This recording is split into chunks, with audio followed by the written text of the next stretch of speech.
In just a moment, X minus 1. But first... Now, there's a melody you'll recognize, Opus number 1 in the inimitable Dorsey style. Then there'll be lots more of your favorite tunes, old and new, on NBC Bandstand all this week. The Dorsey brothers will appear in person, and you'll also enjoy some of the sweetest music this side of heaven by Guy Lombardo and the Royal Canadians. Wayne King and Freddie Martin come along, too, together with bright personalities like Bert Parks and Johnny Mercer. It's wonderful live music weekday mornings with NBC Bandstand. Now stay tuned for X minus 1 on NBC.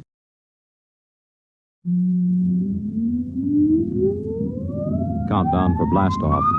X minus 5, 4, 3, 2, X minus 1, fire.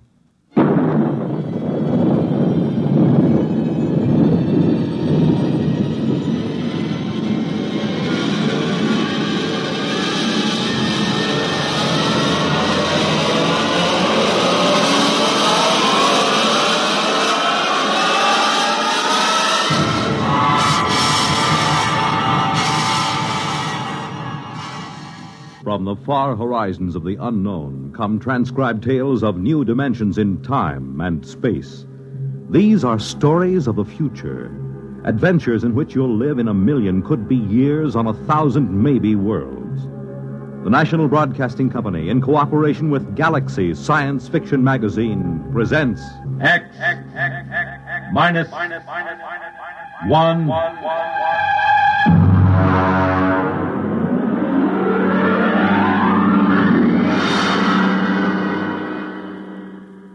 Tonight, The Last Martian by Frederick Brown.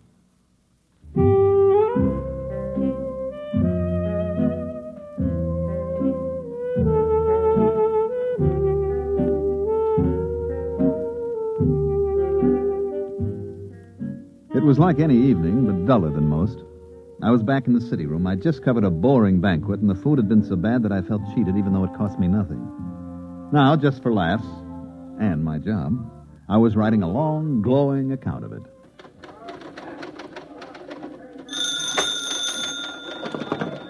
City desk, Corrigan. Yeah? You what? Mm-hmm. Yeah, sure, why not? Okay, Barney. Yeah. Bill. Yeah? You finished typing that banquet story yet? Uh-uh. Finish it, huh? 30. Okay. You know Barney Welch, don't you? Barney's Bar? Of course I know him. I know you know him. It's just a rhetorical question. What about him? He just phoned. So? He's got a guy down there. Who? Claims to be from Mars. What, is he drunk or raving or both? Barney doesn't know, but he said there might be a gag story if you want to come over and talk to the guy. Drinks on the expense account? Yeah. You got a deal.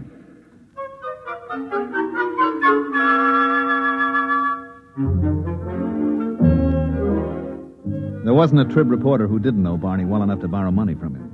I made for the bar like a St. Bernard makes for a fallen traveler and ordered a quick one with water on the side. Keep the bottle handy, Barney. Which one is the Martian? You see the tall, dismal-looking guy sitting alone there in the booth? Over there? That's him. What's his story? Well, he says he just got in from Mars 2 hours ago, and he's trying to figure it out. He claims he's the last living Martian. Mm-hmm. Does he know I'm a reporter? But he'd talk to anybody who'll listen to him. What's his name? He says it's Yangan Dao. I'll talk to him. Now, listen, Bill. Yeah. Don't get him violent or anything, huh? I don't want no trouble in my place. Oh, now don't worry, Barney. Look, dish up 2 beers for us, and I'll take him over with me.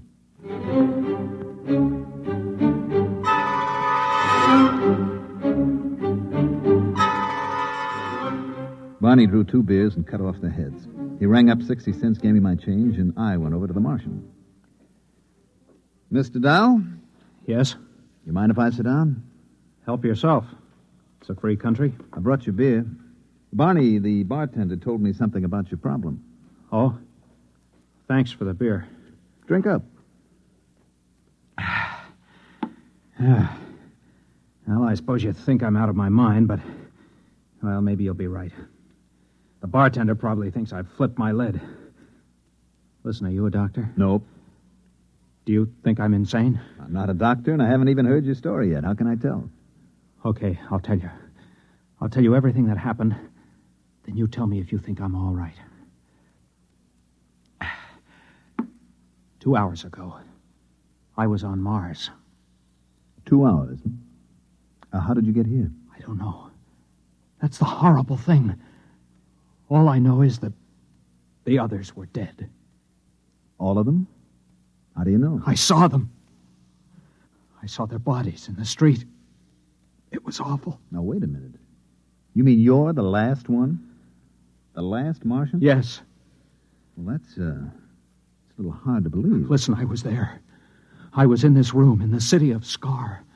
I don't know why I was there, but I was. I was locked in. Then I got hungry, and there was nobody to bring me food. So I worked a stone out of the floor and started digging. It took 3 days. When I got out and reached the street, everyone was dead, lying in the open. What did you do? I took a Targan, an energy plane, and flew it to Xandar. Xandar is the biggest city, the capital. Every place, it was the same.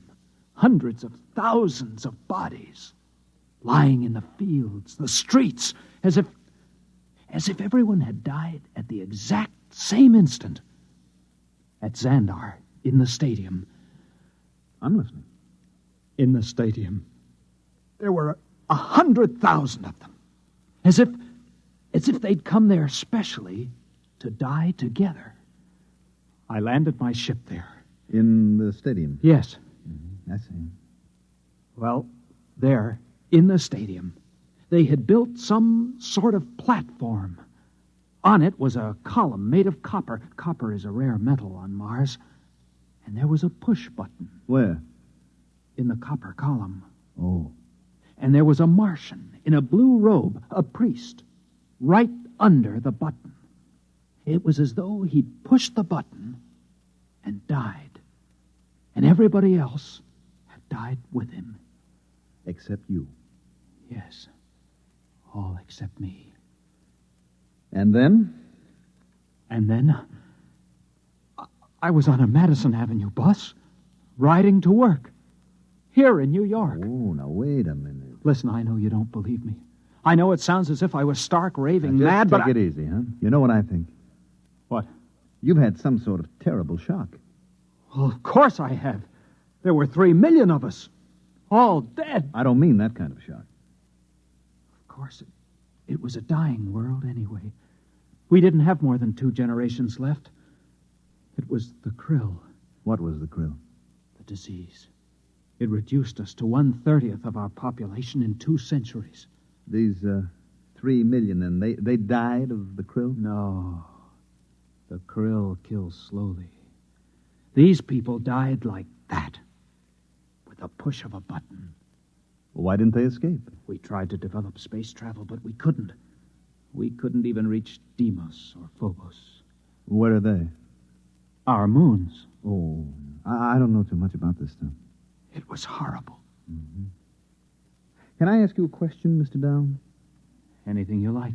Well, if the Martians didn't develop space travel, how do you think you got here in New York City? I don't know.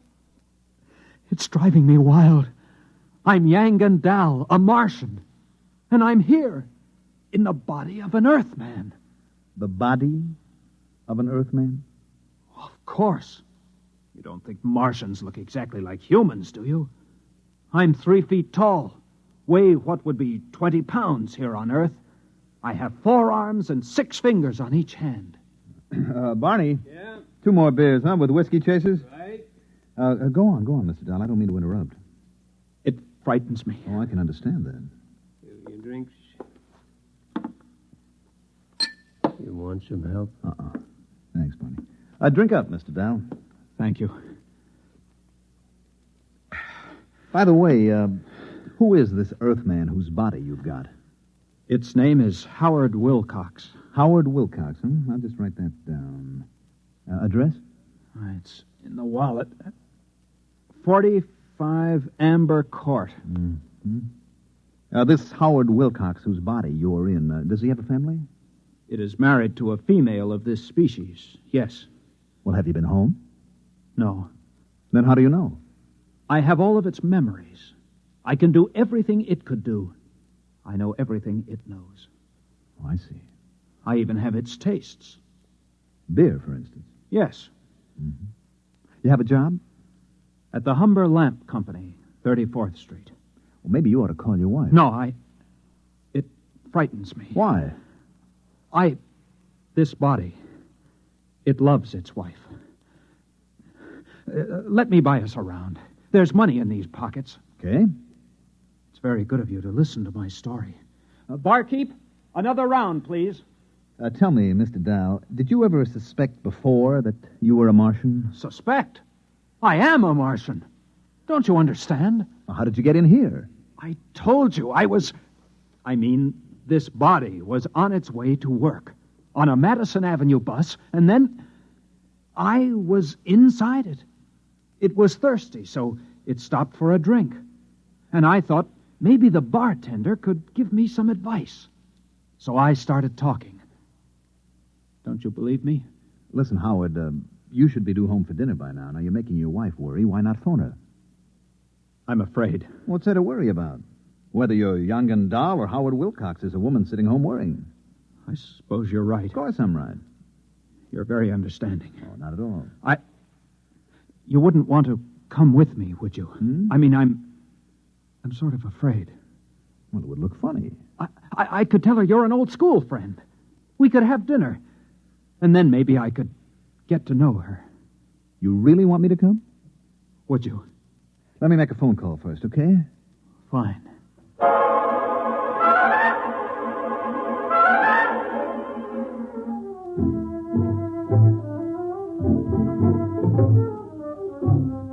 I rang up the Tribune and got Cargan at the city desk.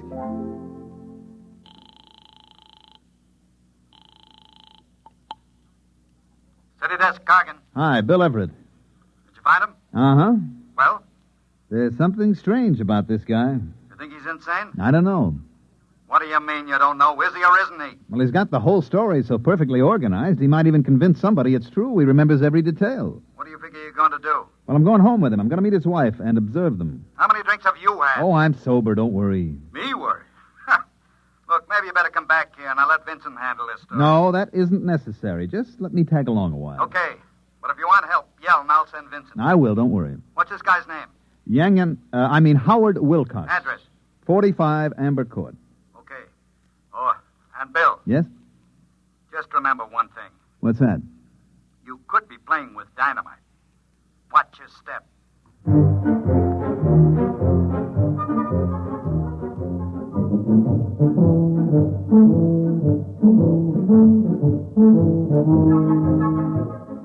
Number 45 Amber Court was an apartment down in the village. We were met at the door by a pretty woman in dungarees with her black hair and a ponytail with a red ribbon. Let me handle it, okay? I wish you would. Howard, I was so worried. This is Bill Everett. I'm an old boyhood chum of your husband, Mrs. Wilcox. We met, and I asked Howard to have a few drinks, and I'm afraid it's all my fault. Bill is having dinner with us. If it isn't too much trouble. Well, no, of course not. Well, that's very generous of you. Well, if you'll excuse me, I'd better start dinner. Howard, Yes? are you all right? Why, yes. Fine. You didn't kiss me. Oh, well. That's better. That's the first time in 11 years Howard hasn't kissed me when he came home. Well, we stopped and had a few drinks. It was all my fault, really. Look, just make yourself comfortable. I won't be long. Do you think she suspects? Of course not. I'll have to tell her. You want to wind up in an institution? No, but I can't keep up this pretense. Just set your mind to it. Now, after a while, it'll become natural. You'll forget that you ever were a Martian. You do believe me, then, about being a Martian? Of course. Oh, that's good to know. Now, look, whatever you do, don't tell your wife. It would ruin her life. I'll try not to tell her. Try very hard. Now, don't tell anybody. You and the bartender know, of course. We'll keep it quiet. Don't worry. Good. Do you think you can carry it off? I'll try. Good boy. Now, tell you what. If you get into any kind of trouble, if you just have to talk to somebody about it, give me a call, Here, at this number. Now, if I'm not in, you leave a message with my boss. His name is Cargan. Cargan. You promise? I promise. Fine. You're very kind. This body... I've never met anybody so kind here on Earth. Forget it. Well, what have you two been discussing so secretly? Just business. Oh, I'm sorry about being late, dear. Well, you might have phoned. After all, you were only a few blocks from the house. It isn't as if you were on Mars or someplace.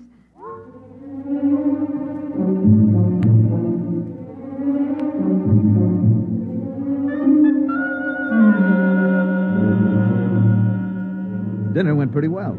And Elaine Wilcox turned out to be an expert at shish kebab, which is one of my favorites. After dinner, I still had a couple of hours to put in at the paper, so I went back. Cargan came over to me right away.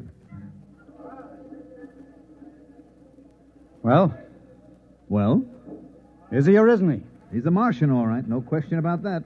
You're very funny. I have my moments. Would you mind telling me exactly where you've been for 3 hours?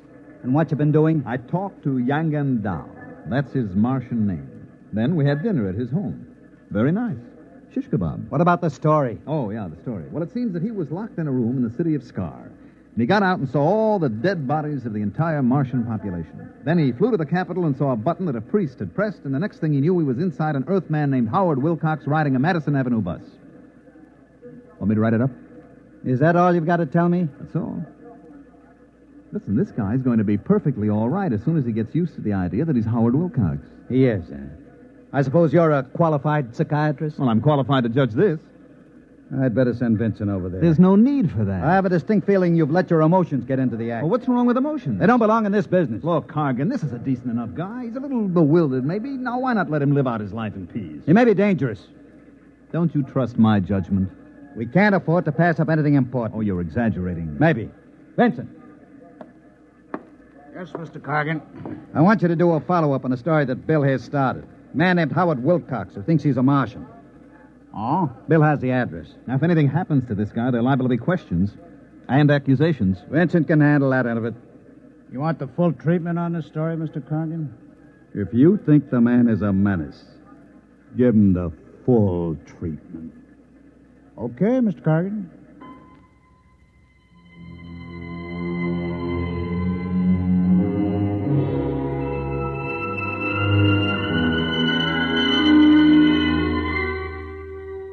I gave Vincent the address, feeling like a murderer, and then I beat it to the nearest phone booth and called Howard Wilcox's home. His wife, Elaine, answered.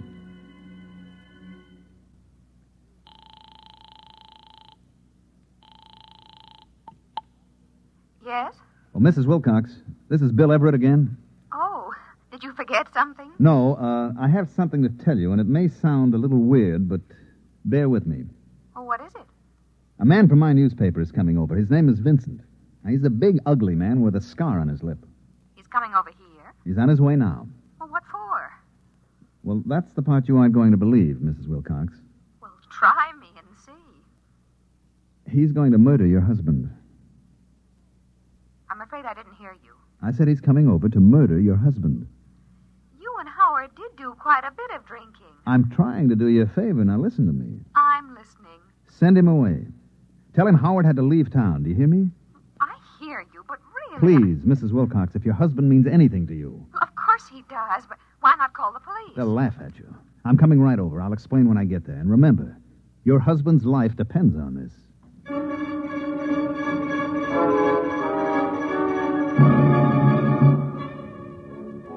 I didn't know whether I'd convinced her or not. It all sounded so terribly melodramatic. Anyway, I hopped into a cab and told him to use a heavy foot on the gas pedal, and about 15 minutes later, I arrived at 45 Amber Court. Oh, it's you. Was Vincent here? There was a man here from the Tribune, yes. Did you do as I told you? Well, I got Howard out of the house. I sent him out for some mozzarella cheese and gave him a couple of places that don't carry it. What'd Vincent say? I told him Howard wouldn't be back in town till tomorrow. He said he'd be back. Did he say what he wanted? Just that he had some good news for my husband. Some good news. May I come in? I wish you would. I want to know what this is all about. Sit down. Mm-hmm. Now, would you mind explaining? You won't believe me. You keep saying that. Okay, Mrs. Wilcox. Your husband, Howard, is a Martian. A Martian? That's right. I see.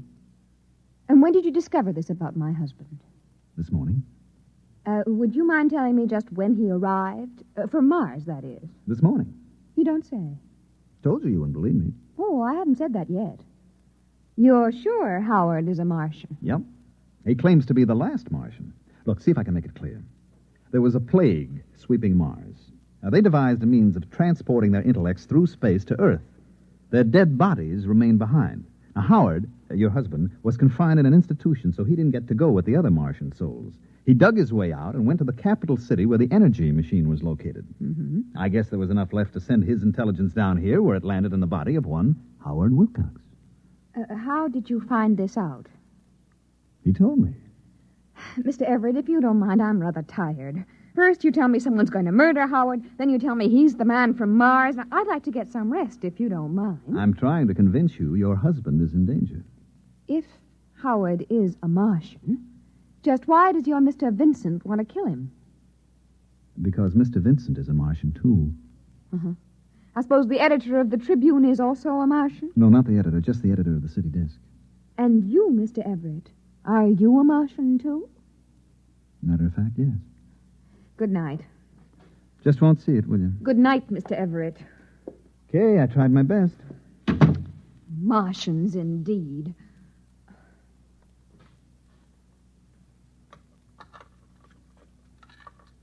Oh, Howard, thank heavens. I couldn't get the mozzarella. It doesn't matter. Tell me, Howard, are you a Martian? Why, yes. How did you know? Oh, woman's intuition. It's terribly late, dear. Let's turn in. No, not yet. I want to know how you knew I was a Martian. Howard, please, I've had just about enough of this nonsense today. It isn't nonsense to me. Only this morning I was Yang Gandal, a Martian. Now I'm in the body of your husband. Is this a joke you and your friend Mr. Everett invented to torture me? Because if it is... It isn't a joke. It's the truth. Howard, I just can't stand much more of this. I'm beginning to wonder if it's me. Who could that be at this hour? I'll answer it. Yes? You are Mr. Howard Wilcox? Yes? My name's Vincent. I'm a reporter from the Trib. Yes? May I come in? Yes. Who is... Oh, Mr. Vincent. I see your husband has unexpectedly returned from out of town, Mrs. Wilcox. Now, look here. Would you mind telling me why you lied to me? Yes, I would. Does it have anything to do with the fact that you know your husband's secret? What secret? That he is young and dull, a Martian. I don't know what you're talking about. I think you do. Why is there such concern? I am Yang Gandal. I am a Martian. The last Martian, as far as I know. That is where you're wrong, Mr. Wilcox. Wrong. You see, there are many of us. Many? Like me? Hundreds of thousands. We were teleported to Earth during the Great Migration and found ourselves, like you, inside human beings. But then I'm not alone. You do understand my position. Perfectly. I can establish contact. We can remember our old home. Unfortunately, no. I don't understand. Sadly enough, young and dull, you were considered mentally ill on Mars. Ill enough so that you were institutionalized. But here on Earth, a person like you represents a distinct threat to us. how do I threaten you? You're unstable. You may give us away. That would spoil it. Spoil what? Our plan. Plan? You have not heard of the plan? I heard of no plan. I was in an institution. Yes. You are certain now? Of course. What plan? If you knew, I would have been forced to destroy you. You've just saved your own life, young and dull, and that of Howard Wilcox as well. What are you going to do? Nothing. Nothing at all. Aren't you afraid that I'll do something? Such as? Tell people my husband is a Martian. Really, Mrs. Wilcox, you know better. You'd be laughed at or sent to the nearest psychiatric clinic. No, we aren't at all concerned with the fact that people will betray our presence here on Earth. I'm sure you can appreciate the reaction if you would have phoned the police and tell them that the Trib reporters are all Martians. Well, not all. Just the city editor and yourself and Mr. Everett. How did you know that? Perhaps I'm one myself, Mr. Vincent. It isn't possible. Why not? Are you? Tell me where you were born. What city? I was born in Undunell near the dead canal of Krilla. Your name? Zanat Cree. You are party to the plan? The plan to take over the Earth? Of course. Your husband, Young and Dahl. Why did you not inform him? For the same reason you did not. He is unstable. But there is no need to worry. I will care for him. Amazing. Now, would you mind leaving us alone? We have many things to discuss. Of course. Amazing. Positively amazing.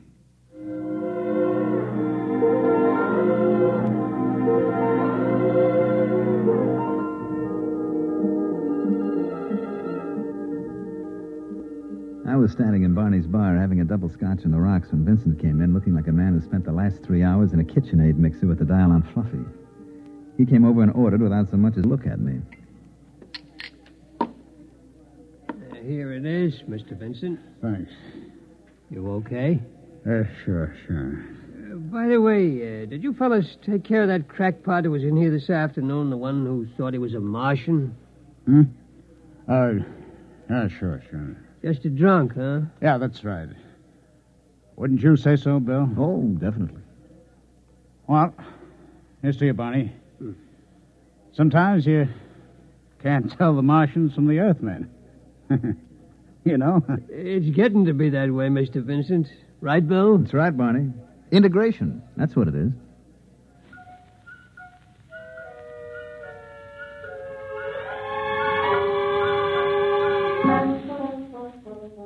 I gave Barney a sly wink and lifted my glass along with Vincent. Of course, Barney understood. You see, he's one of us, too. You have just heard X-1, presented by the National Broadcasting Company in cooperation with Galaxy Science Fiction Magazine, which this month features Alan Cogan's story, Nothing But the Best, which tells about a strange mix-up in time and place. Galaxy Magazine, on your newsstand today. Tonight, by transcription, X-1 has brought you The Last Martian, a story from the pages of Galaxy written by Frederick Brown and adapted for radio by George Lefferts. Featured in the cast were Mandel Kramer, Elliot Reed, Santos Ortega, Ralph Bell, John McGovern, and Patricia Wheel. Your announcer, Fred Collins. X-1 was directed by Daniel Sutter and is an NBC Radio Network production.